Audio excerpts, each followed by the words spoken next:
everybody, welcome to another walk and talk up here in Yonkers with the great Mike Lorenzo. Well, we're back and we're here on Lake Avenue and we're here to talk. Well, we're here to basically update you guys. It's been quite a while since you heard from Mike, and we figured we'd come out to Lake, the scene of Mike's childhood and where he grew up. And, great childhood. Yeah, and we could just, I don't know, Mike, you take over because you're so much We are better at this. entering Lennon Park from Convent Avenue. That's where I went to school up there. And that's Sacred Heart Academy, right? The famous Sacred Heart? I don't know if it's, when I went there, it was Sacred Heart Grammar and then high school. Right. Sacred Heart Church, beautiful church. All my friends lived over here. Great memories. I want to give you a layout. The park, it's completely changed since I was a kid. Over here, in this area right here, used to be a house that burned down in the 70s. It was like, I think it was a structure that kept, I actually don't know. I don't know if the Parks Department kept stuff in there, but it was there for years. It wasn't a house to live in, It may have been the at one street. time. I doubt it, since it's a park, but it was burned down. I think in the late 70s, early 80s. When I was a kid, some hooligan. It was the Son of Sam cult. Yeah. It was probably the process. You know, they were all over this fucking neighborhood. Yeah, they were everywhere. They got processed, all right. But when I was a kid, and you'd walk down here on a summer night, this demographically it's completely changed. But there used to be rows of benches starting from here all the way down to that tree. Benches here, on this thing here, and then you see those small benches down there by the field. Yeah. Those are still there, but there was more. There was at least 1, 2, 3, 4 more. And then this is the top bench. Now this probably exists in every freaking neighborhood to a certain extent to people watching this. There was a pecking order. Oh, and I hell told yeah. I told Manny when we were a kid, before I could hang out here, we used to hang on this. There was a rock over here behind this apartment building. And we used to hang out on the rock because we couldn't. You know, we wouldn't dare come down here. But there was a pecking order. Now, this top bench here where this guy's walking over there, there was, that was like the kings of the park, like the top of the hill kind of thing. Yeah, I mean, and it's then literally everybody the top. else kind of got segregated down. So when me and my friends, what's happening, buddy? How are you? When me and my friends started hanging out here, as like 14, 15-year-olds, I guess, we were kind of relegated down to these side benches over here or down here. And it was The reason why you didn't want to be down here is when the cops raided, they had a better chance of catching you. So the top bench here, you could look out upon everything. we could look out upon everything. Also, it was like that thing, that unknown sociological thing where we're at the top of the heap. And like, if you were like some 14-year-old kid, you wouldn't walk over to us. Not that we beat you up. And this wasn't spoken, it was just understood. It was just understood. And before my time, there was a gang up here called the Anthill Mob, made up of about 10 to 12 dudes, 2 real brawlers. Ryan Wynn's Uncle Timmy was like the king of Lake. They were badass. They had like the greaser hair and the leather jackets, the engineer boots, and like the chain. And they were up here hanging out. this was their spot, you know what I mean? But then in the 80s, those guys would have been a little bit older, and that it's like the progression in any working class alcoholic neighborhood. You hang out here until you're a teenager, then you end up in the bars. So then we took over my group, but my group was like, 50 or 60. Right. They only had like maybe 10, and of those 10, only maybe 4 were real brawlers. The other ones were just like the comic and kind of like any other dynamic, like the smart guy, the funny guy, but there were only like 2 or 3 real brawlers. Now, why'd they call it the Anthill Mob? Was that because this was, I forget why, I don't know the name. I don't think I ever asked why. I guess this was called the Anthill. I don't know. Is this the Anthill right here? But the Anthill Mob was also like from that children's cartoon. That was like a thing. Who knows how names came out? There was another group here of an older group, and their thing was the Hobbit. Maybe guys were smaller back then. I don't know. It was the Hobbits. They were a football team from this neighborhood. But for all the there's some sordid history here. Right. This was, as you can see, with the fields and the basketball court, and even with the child's playground.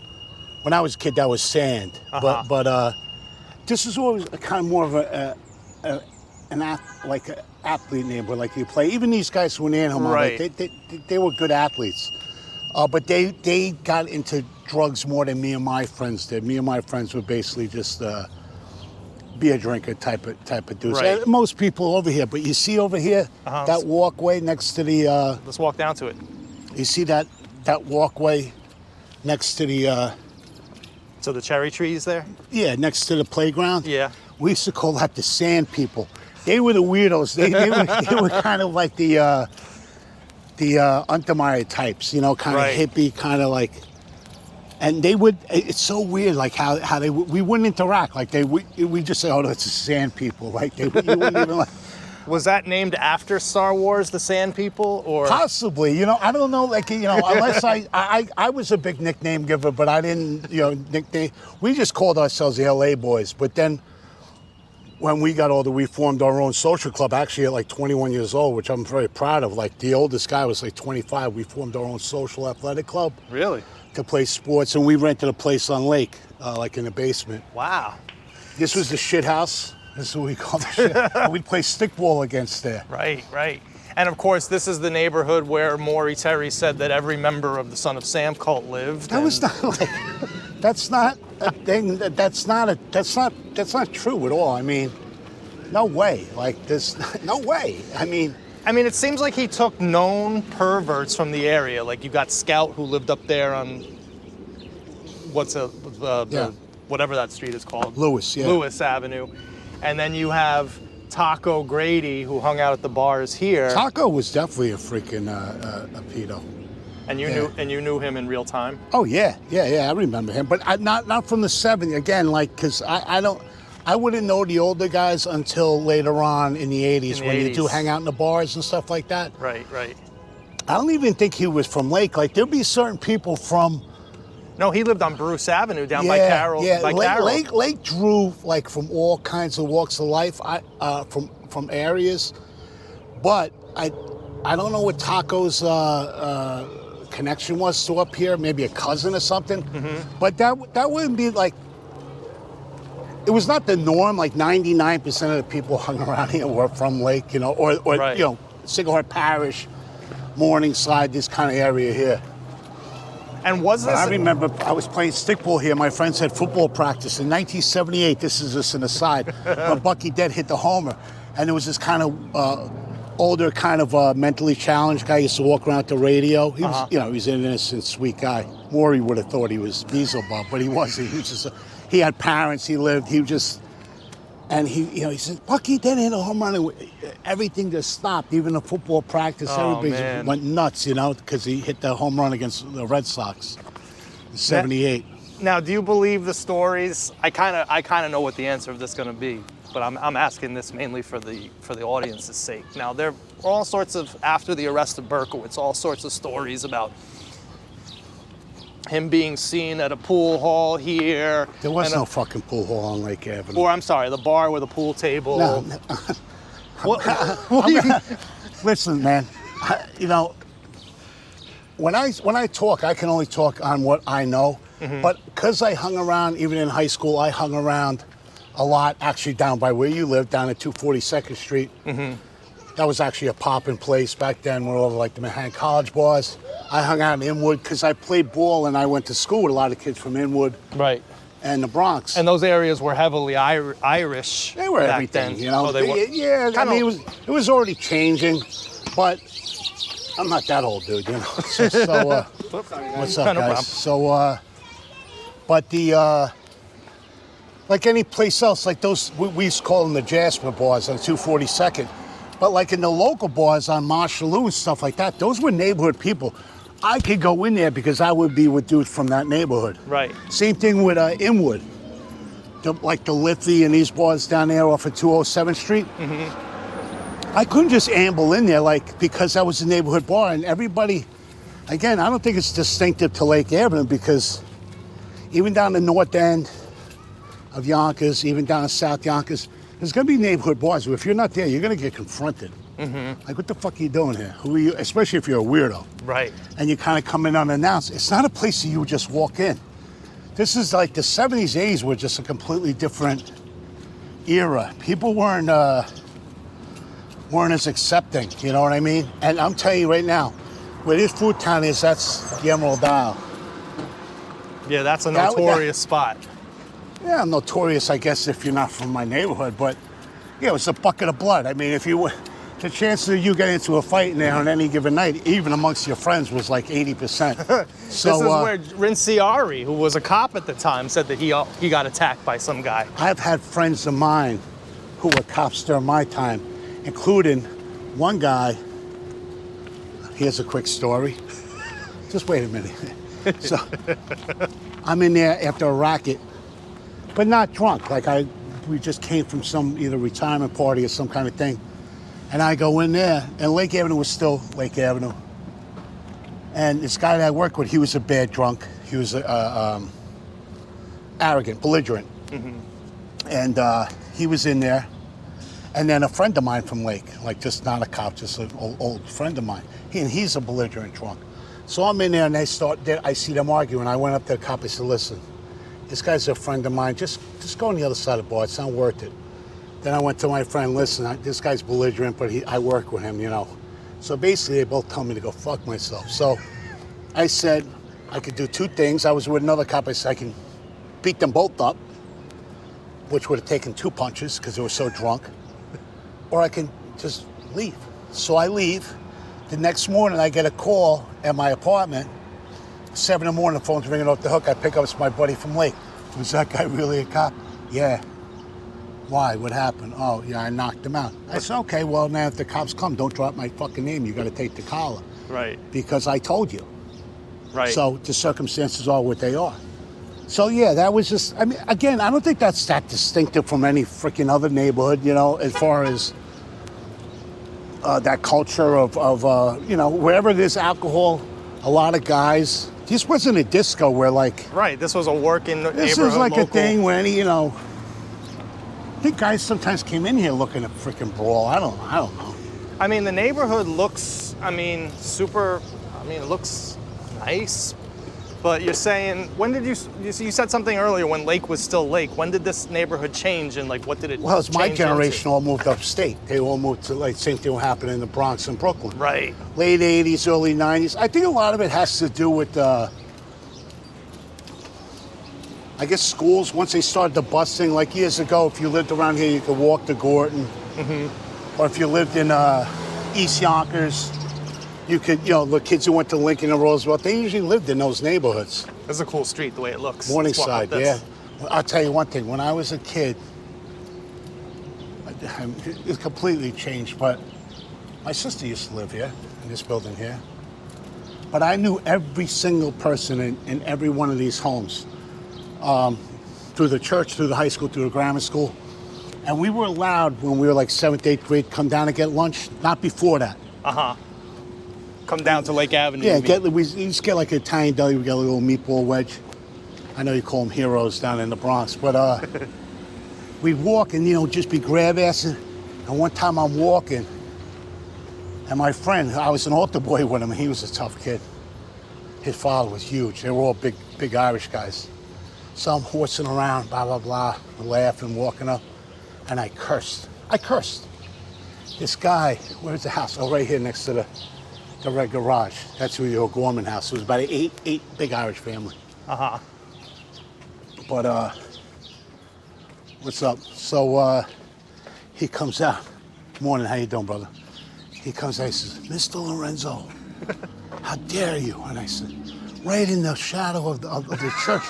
I said, Mr. O'Gorman, I'm so sorry. You're right here. The hedgerows were even thicker.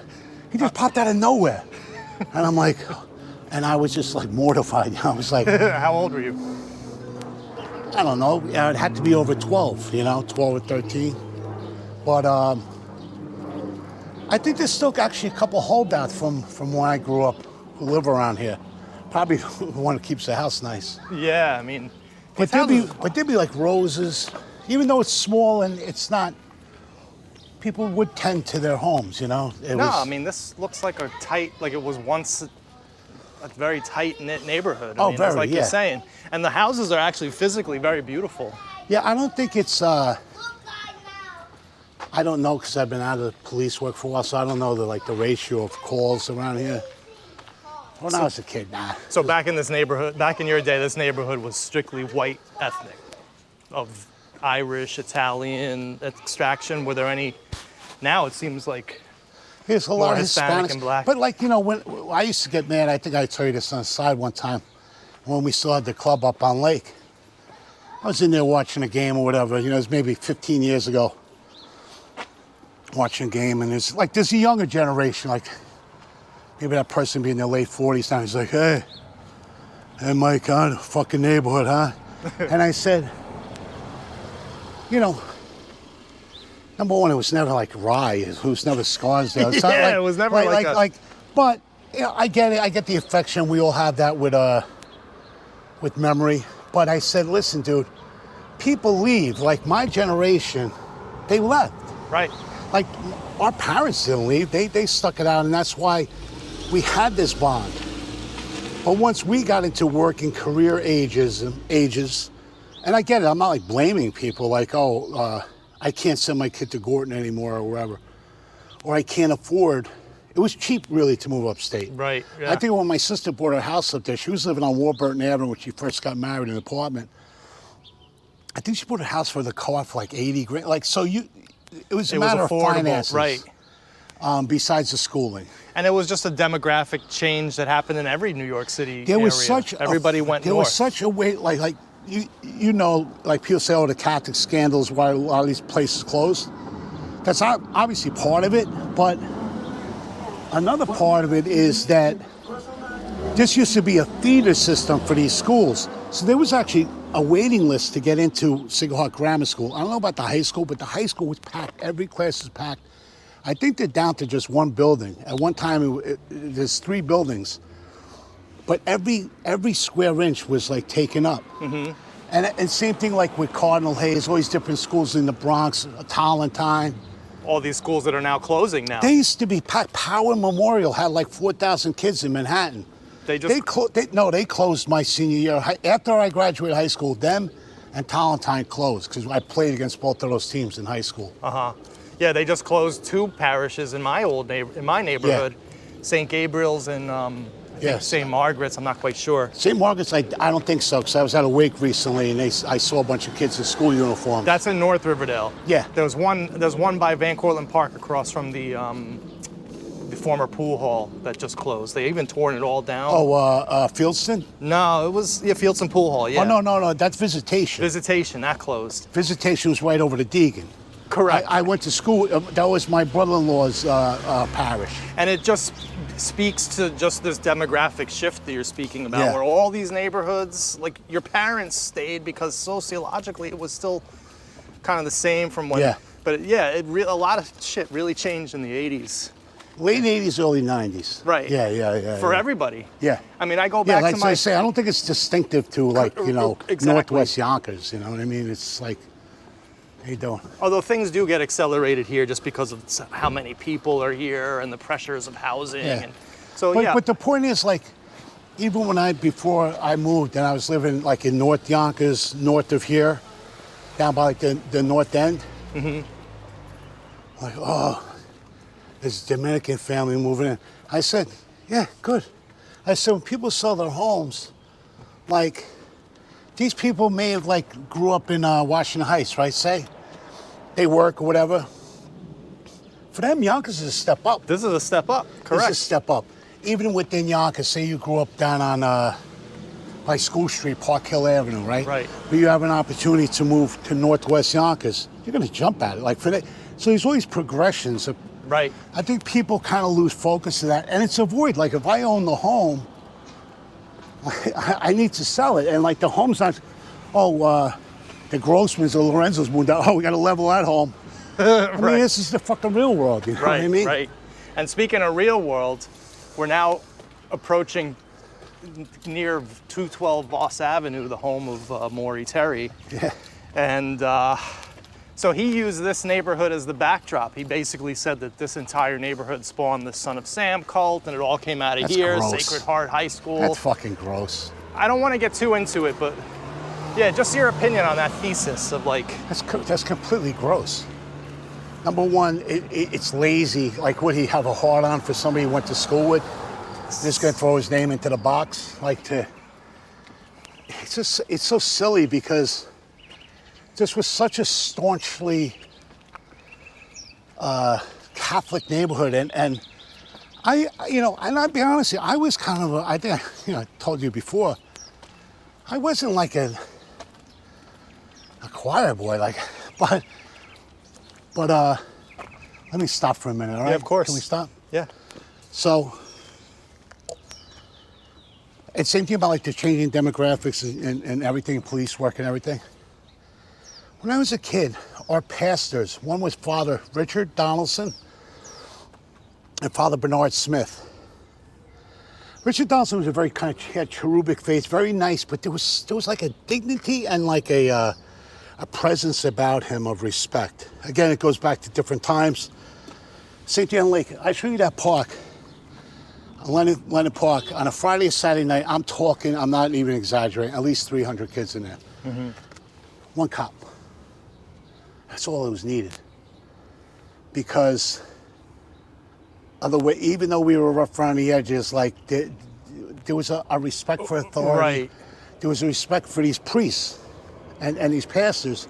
It was a thriving parish, and because of that kind of neighborhood, if a kid got into drugs, like everybody knew, and everybody, number one, would first try to help them. It wasn't like, oh, he's a black sheep. Like, it was more of a community. People would come together. In other words, I think somebody told a story about a fire. Like, you wouldn't have to, there was no GoFundMe. Right. But through the parish, everybody would kick in and help out these people.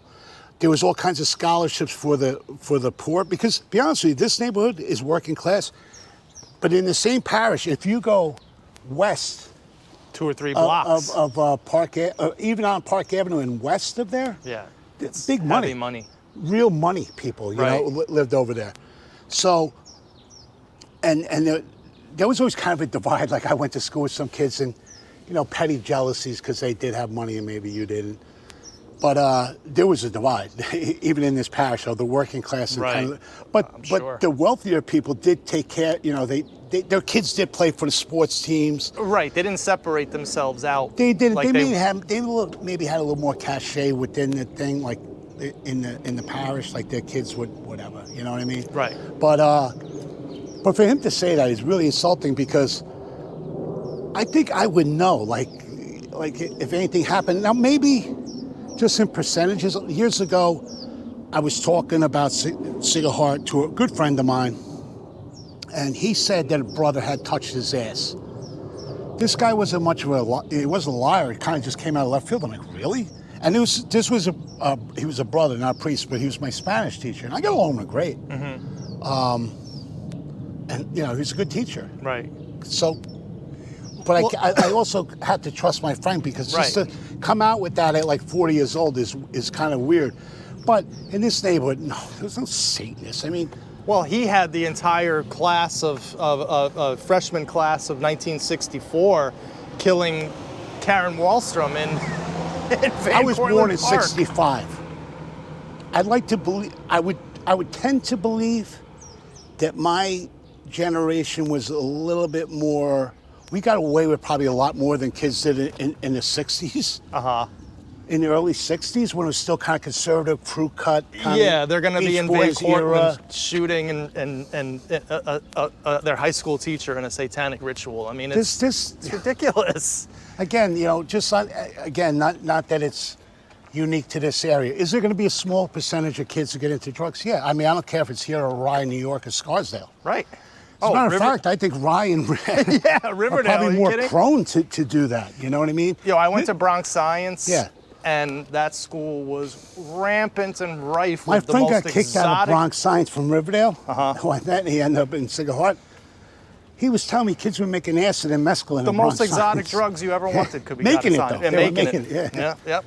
I mean, we were smart and cool. That was what was great about science, actually. To me, Bronx Science was an amazing experience, and that I've never been around that type of people again. Smart and cool. Well, anyway, we're here at the Terry house. Which house is it? 212. Let's cross. And I kind of want to segue into. I mean, wow, his like investigative reach wasn't that far. It was literally I could across throw a the rock street. in his freaking say heart. God Almighty. Yeah, I mean, He's branched out a little bit. I guess he. I don't know the man. I don't know what his. Yeah, I mean, we're not here to badmouth him, but we just have problems, of course, with his story. But yeah, that attic up there was where Maury Terry spent his last years of his life. Probably wrote some of the Ultimate Evil out of here, but I'm not quite sure. And yeah, as Mike said, it's stone's throw from. So what precinct did you work at? Up here in the fourth. And that's the. Charlotte. Yeah, let's walk up there, because that's actually the precinct that they took Berkowitz to, correct? No, they didn't. I thought they took No, him to you the said fourth. that earlier. No, they wouldn't bring him to a precinct. They brought him down to St. Cashmere's. So the big. It's funny because this girl that I used to work with told me, that they snuck her, they'd used a ruse.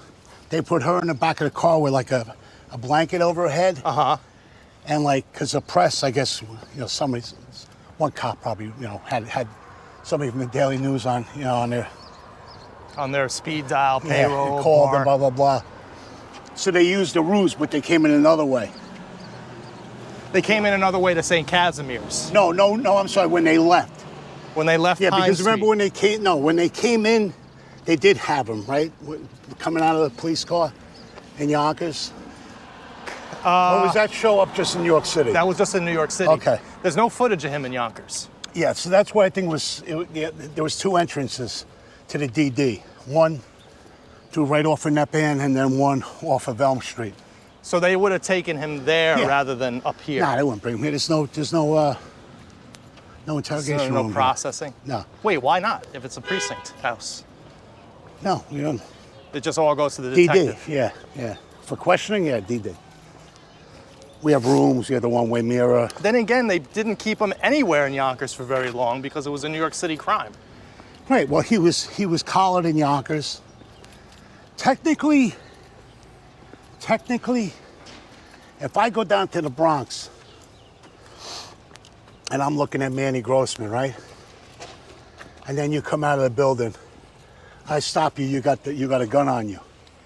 Even though you use that gun in the commission of crimes in the city, until it's matched up ballistically, you're in possession of the gun in the Bronx. So even as me as a Yonkers detective investigating a homicide, I have to bring him to that local precinct. I can't just say, all right, I got you down here on Arthur Avenue with a piece, I take you and I shoot you up to Yonkers.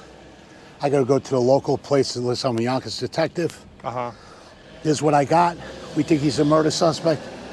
Yonkers could have been hard and said, no, you process him here for the gun and lodge him here. But because It was such a crime of the huge thing. century, you know what I mean? Yeah. But technically, the gun charge, the possession of the weapon would have been a Yonkers crime because he was possessing it. He possessed it at the time of arrest in Yonkers. In Yonkers. I mean, it's clear that certain formalities were dispensed with because of the hype and all that. I didn't really see anything wrong except for the search warrant. I mean, you can always, I don't know if Klein brought this up, exigent circumstances. Correct. Exigent This guy was circumstances literally, meaning, he was going out to shoot he someone. had the gun. What are you going to sit there and like, oh, wait here for me while we get a search warrant while he's like armed and has ammo in the car? Right. So a judge would allow that. But the searching of the car pre him coming out of the building, that would have been a problem. Because there's no exigent circumstances. You had 4 cops there and nobody in the vehicle. They would have an issue. And that goes back to this whole like Wendy thing and even the stabbing of the girl. Listen, when they got it all wrapped up, whether people want to acknowledge this or not, it's up to them. When it comes time to crime and punishment, and this, this is the real world as opposed to the way it should be. He copped everything. They got him for everything. So every other, even the arsonists, what do Yonkers gonna go? Yeah, what are they gonna? I'll tell you. You got a minute? I'll tell you a funny story. Of course. All right, get this. I'm a detective, right? I get a robbery, armed robbery, very distinctive. 6'4" black guy, built like Bruce Smith, the old Buffalo Bills player. 280, silver 45. Using a car, and he hit up on Tuckahoe Road in Yonkers, right? Chinese food place. So we didn't have the computerized thing. You would have to go and do a premise history on that job. So I just did it. Like, I don't know what led me to believe it, but I'm like, I know it's not unusual if they have a quick spot. Number one, I know the guy, if he has a car, he's probably from the Bronx or Manhattan. He's gonna hit right there and be in the Bronx within 5 minutes, you know? Right. So I called down Bronx robbery, and I also did a premise history on that place. They had gotten robbed 3 times in a month. But that's how bad the information sharing was, even with my own department, even within the own DD. So I pull it, I go to Lieutenant. I won't disparage him. He did not belong where he was. A major case lieutenant. Nice guy, great cop, didn't have what it takes. And that is the difference. So I said, he's gonna hit there again. And he also hit a cop's wife's tanning salon. Oh, wow. Okay. I go there, it's the same guy. He has a Korean market too. So that's 5 in Yonkers, right? Within like a month frame, I said, how embarrassing if he clipped one of these freaking people and somebody did a little homework and they found out he had done 4 or 5, right? I want to stake out this place. He's gonna hit there again. You know who they grabbed the footman from out there, the foot cop, the patrol cop. I got the cop, goes, what are we gonna do if he comes? I said, we're probably gonna be in the shootout. And it was so half-assed, believe me. But I called down to Bronx robbery, right? Because that's what we do, because we board it. I said, you got something like this? Oh yeah, we got that guy too. He did 6 along the Deegan corridor. Right. Not only that, Manhattan North robbery unit, they got 6 in the North Bronx, in North Manhattan, along the Deegan corridor. Washington Heights, that area, right? This is our guy. So we came up, now we're going all over the place. It's just me for Yonkers, right? Just me. You know how many Bronx robbery had assigned to it? 8. You know how many Manhattan North? 8. Besides the civilians running plates and everything Right. in their offices. These guys were just on the street investigating. And just me. So I'm at the movies with my old lady, and we didn't have the cell phones. I get to beep 911, 911. I'm on my day off. I call the office, say, what's up? I'm at the movies with my wife. Oh, they grabbed the guy. They grabbed the guy in New York City. I said, fantastic. Oh, what are you gonna do? What do you mean, what am I gonna do?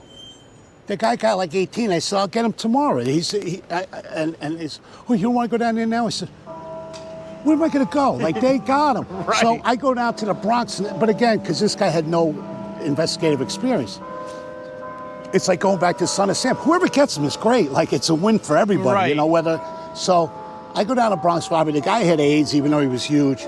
He was a career felon. He copped everything. He wrote, you know, I was in there for an hour and a half, took a statement with the guy, with Richie Sable, who just passed away from my job.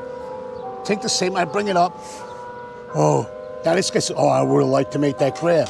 Well, considering the chances of me grabbing, and considering he was in freaking Manhattan, he was in Harlem, they had 16 guys working me. I said, I don't care if they got him. This isn't about like Right.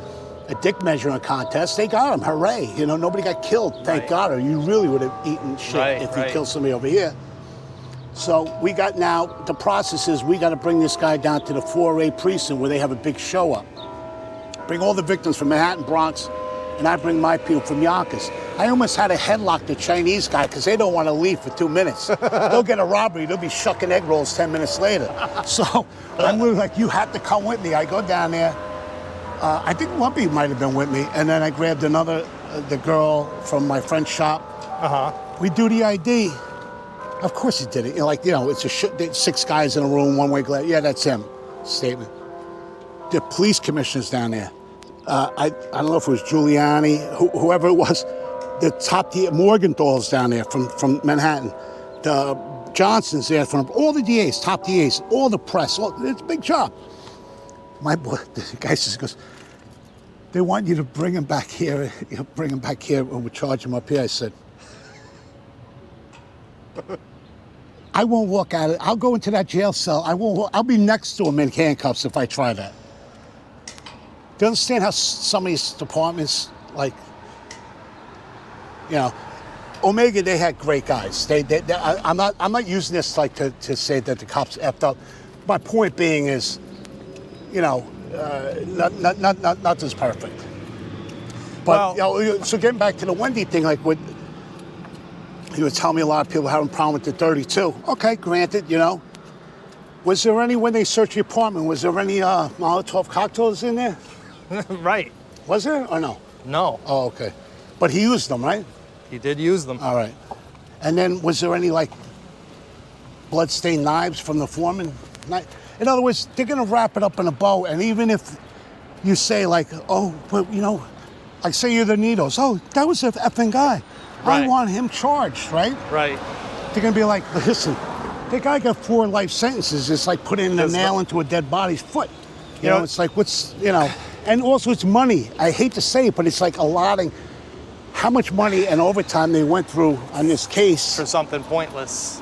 You know? No, it's funny because what you're saying mirrors exactly. I met this guy the other day in my building. He was wearing an NYPD cap in the elevator. I struck up a conversation. Long story short, turns out he was a former state and federal prosecutor in New York City for the Southern District. Real heavy dude. And I told him about Wendy. And I said, why don't you think that Marola did anything? He said, they had their man. Yeah. They had their guy. Yeah. What's gonna happen? No.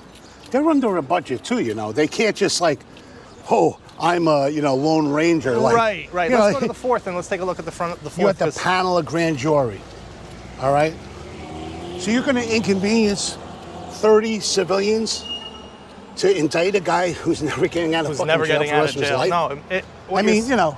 What you're saying makes sense, and it's cruel. It's a cruel reality of this world, but I can understand it totally. And Yeah, so it's just common sense. So just getting back to Wendy, because the last time anybody ever heard from you on Wendy, you know how much stuff has happened since our interview with her, but the last time anyone ever saw of you with Wendy was at our interview at her house. So I just figured that the audience would like, you know, your thoughts on the whole thing, the last year, what's occurred. It doesn't have to be, you know, a major report here, but let's get to that after we look at the fourth precinct. Now this is completely changed. You're not even allowed to walk in here anymore. God forbid somebody's getting chased with a freaking gun. You're not, a civilian isn't allowed to walk in? No, you gotta get buzzed in. Really? Yeah. Why? This is such a nice neighborhood. I don't know why. So you worked out of here. Yeah. Yep. Yeah, I worked the street crime. You see what that thing is up there? Well, what thing? That air conditioner? That air That was conditioner? our office. We averaged 700 arrests a year. It's a 7-man unit. Wow. So That's rock and roll, baby. That's a lot. Crack era. Yeah. We were rock and roll. And even though this neighborhood, or the surrounding neighborhood is nice here, this is part of that whole thing where we just went west of Park Avenue, I believe, or Park Avenue. Anyway, we're in the nice, we're in the Park nicer, Avenue's here. That's Palisade. yeah, we're in the nicer part of this area. But this precinct also covers the most hardcore. I love this precinct because you have light and shade. But actually all precincts do. Even at third, like third, there's plenty of beautiful areas in third That's precinct. where, down in Park Hill area? Yeah. So But that you- also encompasses like Sunnyside, down by the water. Those are beautiful areas. Right, and right. even parts of Rumsey Rose and Park Hill. I know I can't afford a house fucking down there. So yeah, I love this freaking precinct because, number one, I grew up here and I knew a lot of people, so I felt, like I said, I had a vested interest in. Right, you were policing your own neighborhood. There Yeah, was it's nice, certain like, having ownership to that. Having a friendly face or something to see, and even in the hood, like I don't know, it was a different time, man. I think we all really enjoyed it. There were always a couple like crumb buns, Right. But I'm like, we just sign up for it, so you go back to the post office or go back to working, being a green grocer. This isn't for you. This is the reality of the world. This is why you get paid. You know what I mean? It's like a farm. I hate going into fires. Speaking of reality, I'm running out of batteries, so let me just change the battery. Yep. This is a good point to do that, and then we'll be right back, guys. All right, Mike, so I just changed the battery. You know what they call me? Two battery Mike. Yo, that's true. I never have to change batteries with anyone That's except because I'm a you. freaking loudmouth. Hey, yo, two battery. Yo, so we were two batteries, Mikey. Hey, yo, two. So we Double deuce. So we were talking about your just your general thoughts and ideas. Like I figured, why not get your thoughts on just that whole interview process itself when we went up to Wendy's? Like what was... Well, like I told you when we like first whiteboarded and I came across that file, blah, blah, blah. Everybody knows the story. I wasn't 100% until I met. I told Manny was all hot and bothered, and rightfully so. I mean, I was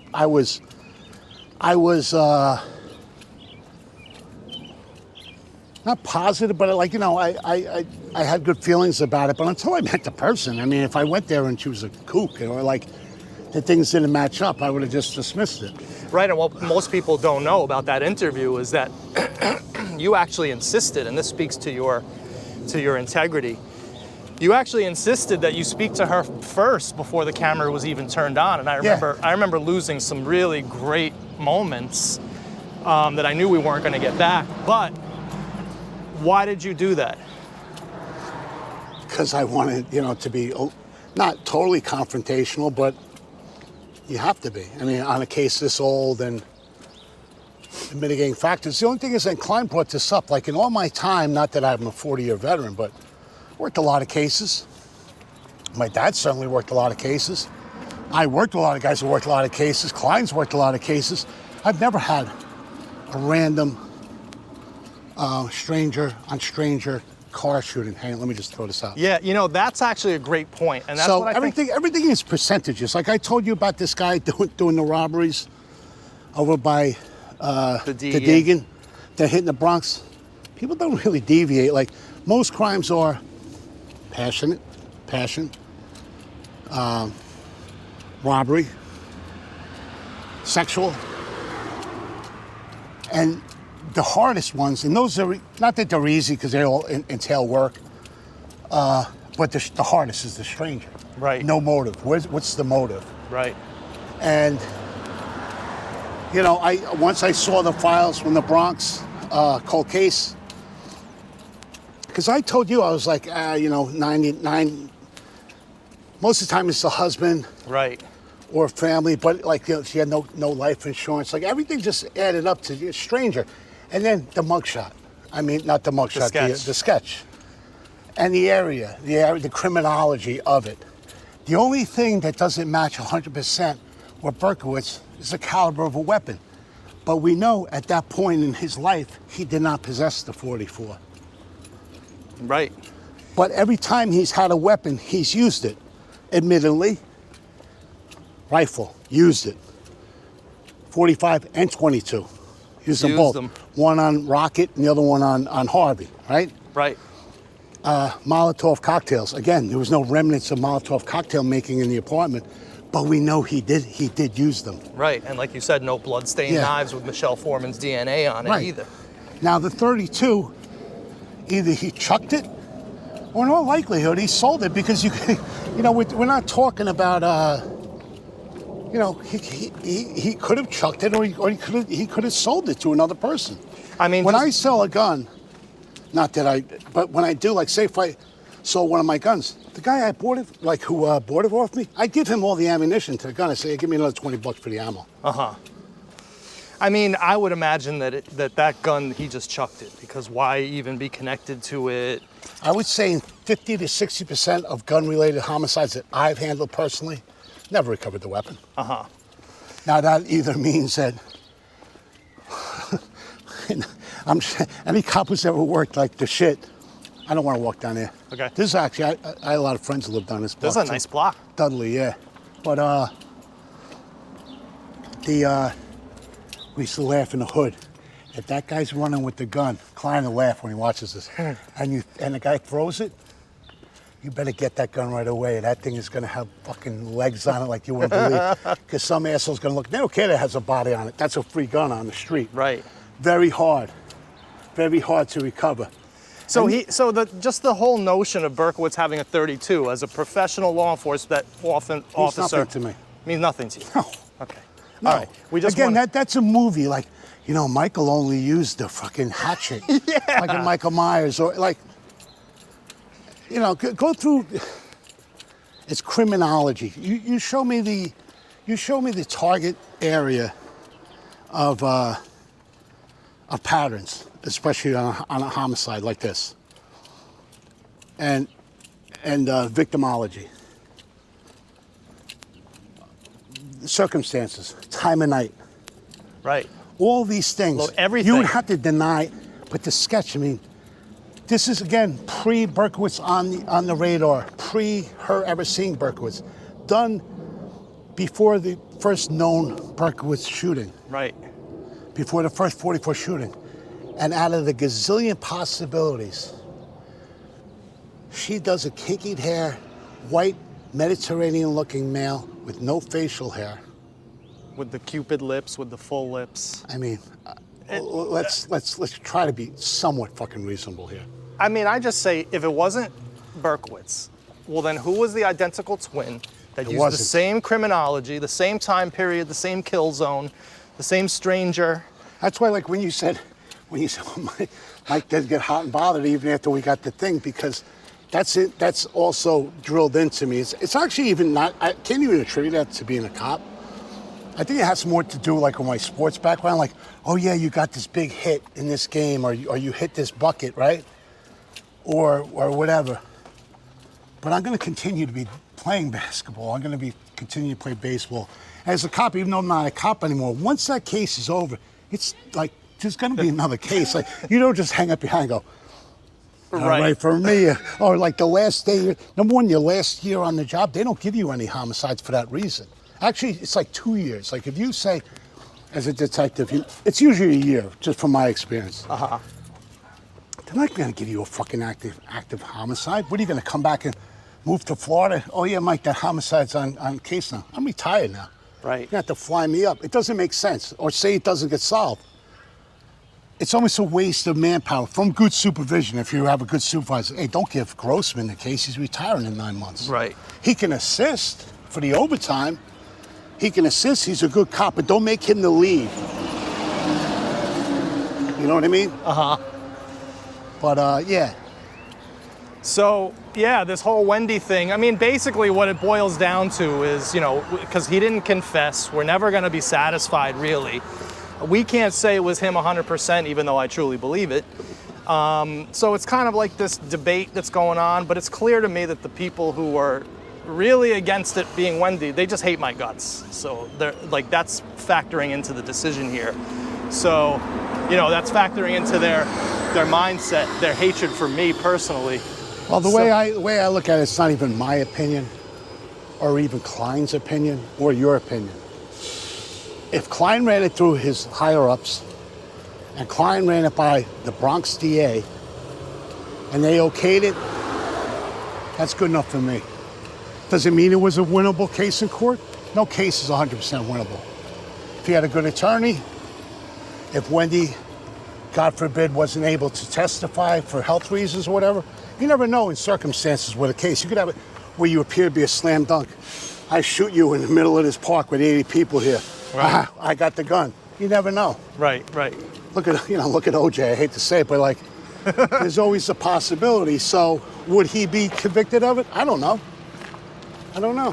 Well, also, it also comes back to something that you always say to me that I've kind of gotten ingrained in my head and has helped me throughout this video series, which is, what's her motivation to lie? Yeah, none.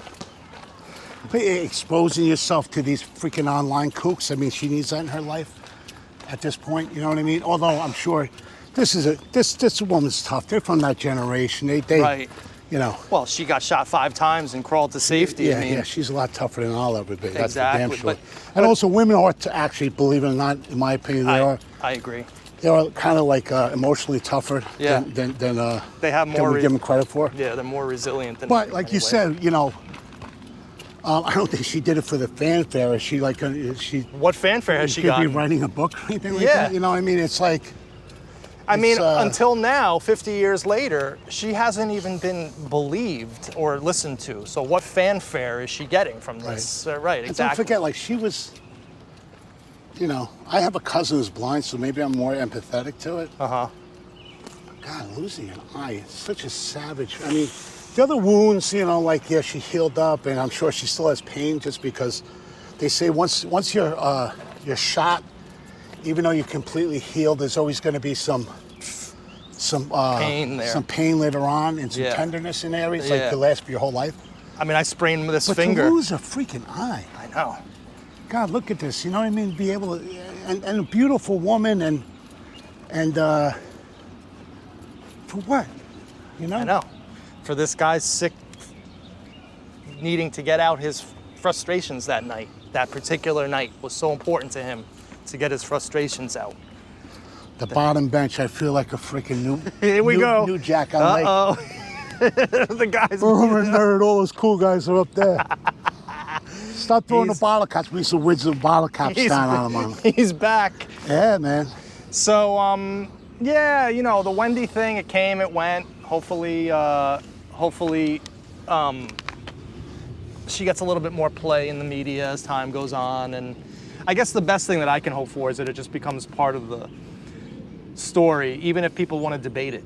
You know what I mean? Was she shot by Berkowitz or wasn't she? To me, that's like a cool thing to discuss, whether or not you're invested in the story or not. So, I mean, that's the only... The bottom line is, right, none of us were there. Wendy was there and the shooter was there. In my opinion, it was Berkowitz. Being a DA or being a cop, it's our job to prove there was him. But a living witness and an eyewitness with no motivation carries a lot of weight in court. It's more important than even DNA, to be honest with you. I mean, the impactfulness of a woman or any victim, like I've had victims shot. Like you put a guy who's been, this poor kid that I had a job with. I told you the story when he was 18 years old, grew up hard.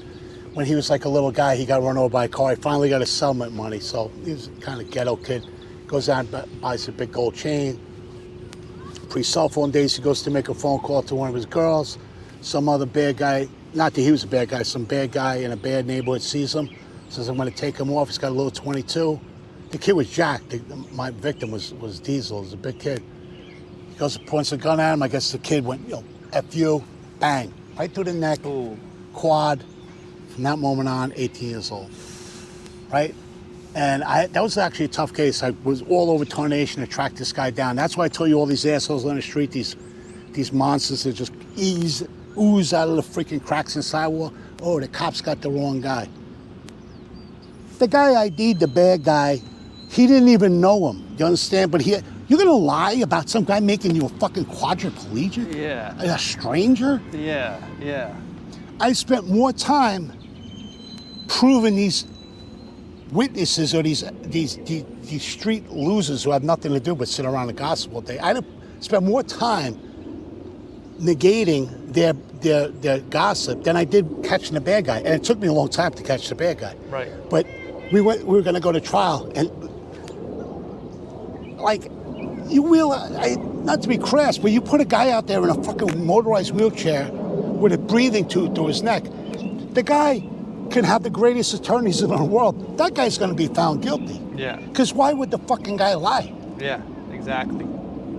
And we could say Wendy is just imagining it, but then you have to come back to her sketch. Listen, Wendy is a practical person, right? She's not low rent. If she wanted to, say in 1979, 1980, when all the things were coming out about possible cult affiliations, and let's face it, like you said, like, aside from like very select few people, Berkowitz is out of the limelight, which is the greatest punishment, except for these toadies who still kiss his ass. His lovers, yeah. But during that time when he was still like very notorious, she could have came out and wrote a book, I was a victim too. All she would have to do was get a publicist. Somebody would have ran with that story. But you know what? She was pragmatic about it. She had young kids to still raise. She had, again, she's well off. She's not looking for this quick notoriety. It's below her to do that. Correct. It would be below her to do that. But that would have been an easy $500,000 guarantee. And the guy who sold the book would have sold gazillions of them.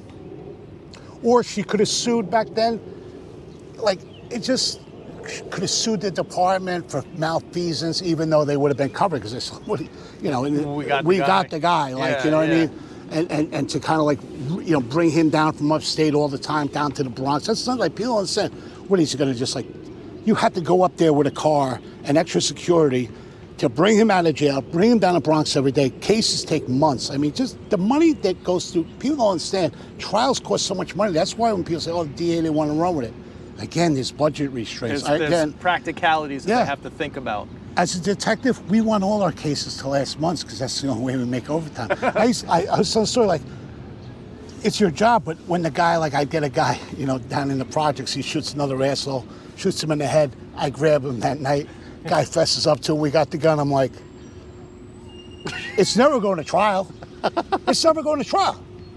It's going to get played down. So whatever overtime I make that night, maybe the next day at court, it's going to be like 10 hours. If I'm not making 50 to 100 hours on a homicide investigation, that's why it's almost like you get that kind of like, all right, this is done with. One thing I want to ask you about with the, because of course you and I went down to Fort Apache, I think it was with the 47th Precinct. We hung out with Klein and his partner for an afternoon where they showed us the files. And there was that one issue with Joe Savino having a mistress. In your opinion, how did that factor into this or not? It didn't factor in. I can't pass judgment on somebody's private life. You know what I mean? As far as that's concerned, you're never going to have the perfect victim. Again, it's only in movies, and actually not even. Like they'll even show like darker sides and stuff like that. It actually wasn't her who had she didn't have a boyfriend, as far as I know. He did. I mean, I'm not saying it was commonplace. I hate to say it. My dad was a philanderer. I can't speak for generationally. Like, this generation was more prone to philandering. But focus it more in on do you think that was a motivation for him to have his wife killed? Like, because that's what people say. Oh, Joe had a girlfriend, so therefore he's guilty. No. No. Does that hold weight at all? That argument that Joe did it because he had a girlfriend? No, I mean, no, no. I don't. I mean, unless you can show me that there was communication between the two. Like, I want to leave Wendy for you and reinvent my whole life and do all this stuff. I mean, it doesn't seem like that was the case between him and that woman. It was just a gumata type thing. Again, I don't want to get sociological, but like if you've watched enough like these kind of the Goodfellow shows, Friday nights for the wives and Saturday nights for the girlfriends. Because I knew that was going to be the main thing that people would glom onto, because you didn't have well, I mean, Messina do it. Let's just say all the victims up Son of Sam that we know of. Stacy Moskowitz, the girls in the Bronx, Queens, whatever. I saw the girl from Eliphas, right? Good-looking girl. What was she, like the fucking nun, going to the nunnery? We don't like. What's that to do with anything? Exactly. Oh, she liked to party. That's nothing like Elephant. Oh, he was in there. Let me tell you something. That schlub walking into a with those like you said, the bouncer knew this guy. I was laughing at the thing, lend him the car. I'm like, whoa, that brings back memories. Like somebody would have a big sedan. Hey, I got this girl. Can I go out in the car for a little bit? We're gonna make out. That was the thing. Right. Like I've done that. That's not that I had the car, but that's why I found those files. So yeah. I laughed at really that. I was told like, the story. But that's nothing. If you don't think that those guys in that Queens neighborhood, if you did anything out of line, you were going to get your fucking head handed to you. There's no doubt in my mind. Like, literally. I was surprised when that one older guy, the older guy who was acting creepy in there, they might have thought he was mafioso because he's a little bit older in his suit. That's probably why they didn't jack him up. Right. And he probably was mafioso if he walked in there. Right. Kind of like, let me check out the place. Some broads. Let me double park. Yeah. But the whole thing, anybody who says, let me get back, let's finish it on Lake. If anybody thinks that freaking Berkowitz walked into the Emerald Isle and the bar down the street was a Judge Roy Bean, which made the Emerald Isle look like a freaking...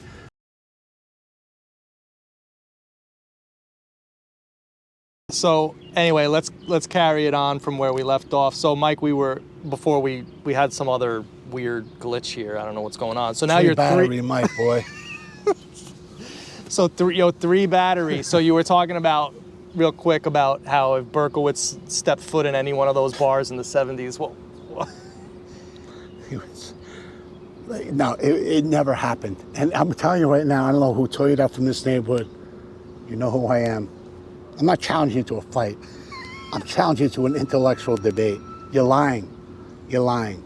Because that never fucking happened. If you weren't from this neighborhood and you walked into that bar It'd be like that thing in Animal House when the white guys go in the black bar and everything. Music stops, everybody stares at you.